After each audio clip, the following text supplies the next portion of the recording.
Bonjour tout le monde, j'espère que vous allez super bien. Alors c'est Ivan Chitombi.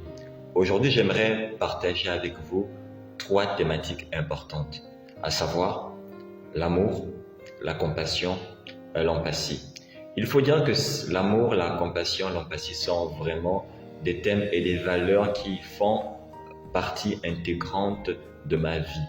Voyez-vous, d'autant plus je suis engagé, et beaucoup le voient et le savent, dans des œuvres sociales, dans des formations et l'éducation et beaucoup de choses diverses. Et j'aime bien me rendre utile d'une manière pour la société. Et ce que je vais dire, sûrement beaucoup vont le reconnaître. Une analyse a montré que très souvent, dans toutes les églises du monde, et pas peut-être forcément dans les églises, même hors de l'église, il y a souvent ces personnes que nous rencontrons qui souffrent de certains handicaps. Elles peuvent être bossues, ces personnes peuvent être perclues des pieds, souffrant d'une infirmité, en tout cas, ayant une certaine forme d'handicap qui est remarquable. Et ces genres de personnes, il faut être vraiment sensible envers elles, il faut être patient envers elles, il faut vraiment les aimer. Dans mon parcours, j'ai rencontré plusieurs cas. Il y a eu, par exemple, en 2006 à OIM, à l'église où je priais, une jeune demoiselle qui était atteinte d'une infirmité qui la rendait mince d'une manière et un peu souffrante, mais vraiment une personne très joyeuse, toujours présente à l'église, servant Dieu avec beaucoup de joie, dansant, engagée dans la prière. En fait, ce sont des genres de personnes, quand vous les voyez, vous qui êtes bien portant, vous pouvez vraiment être vraiment impressionné de les voir si épanouis et que vous, pourtant, parfois dans vos états de bonne santé, parfois vous manquez de paix, vous manquez de joie. C'est vraiment remarquable. Un autre cas encore que j'ai pu observer, c'est à Mouila, là on est en 2008, je rencontre un jeune homme, lui il était perclus des pieds. Ses pieds faisaient une forme de Y, voyez-vous. Et il était toujours présent à l'église, assistant à toutes les réunions, toutes les conférences et les programmes, épanoui. Et c'était un évangéliste, il parlait de Jésus avec beaucoup d'amour. Et nous étions ensemble dans le même comité. Et l'autre cas, finalement, que j'ai également rencontré, c'est à Libreville. C'est un jeune homme qui s'appelle, comme moi, Ivan. Alors lui, plus ou moins l'handicap qu'il a, c'est une forme d'épilepsie. Il fait très souvent des crises, il convulse, parfois il tombe, et ça lui est parfois arrivé à l'église même, voyez-vous. Et c'est un jeune homme qui est passionné, qui est très passionné de musique. Il aime la musique, il aime chanter. Et il apprend des chansons et il chante. Il compose aussi même des chansons. Et donc avec le temps, nous avons commencé aussi à l'apprendre à jouer de la guitare comme il le désirait bien. Ses parents lui ont donc acheté une guitare. Nous avons commencé à le former.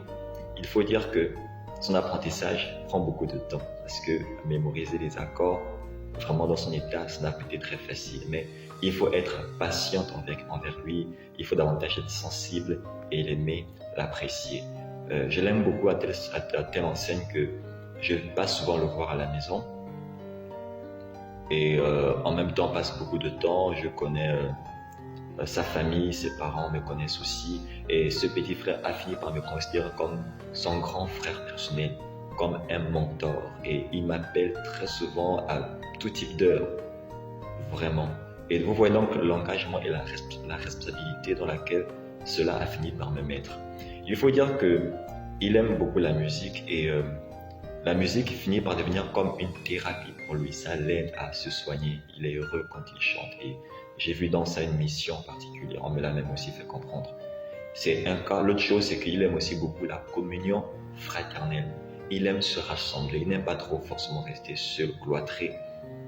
Il aime être avec les autres, partager, bavarder. Il peut vous faire même des câlins d'une manière que vous vous sentirez peut-être un peu gêné, mais c'est sa manière à lui d'exprimer son amour et de se sentir aussi aimé. Je vais vous surprendre, vous savez qu'une fois à l'école d'excellence de Vendo, il y était allé tout seul et il avait réussi à rassembler une foule d'élèves à qui il parlait de Jésus. Mon Dieu, c'est un petit frère remarquable. Alors, j'ai prié le Seigneur vraiment que Dieu nous permette de vivre longtemps parce qu'avec lui j'ai des projets. Je lui ai dit, petit frère, vivement qu'avec le temps on ait un studio de musique parce qu'on va produire beaucoup de chansons et toi et moi nous ferons beaucoup de concerts et soirées d'adoration. Je prie que Dieu nous fasse cette grâce davantage. C'est une chose. L'autre chose également, c'est que je souhaite le former davantage en bureautique. Voilà, pourquoi pas qu'il fasse du secrétariat, parce que ces genres de personnes ont également besoin de se réaliser dans des activités professionnelles et d'autres choses. Dans ton église, sûrement, il peut y avoir ce genre de personnes, je sais.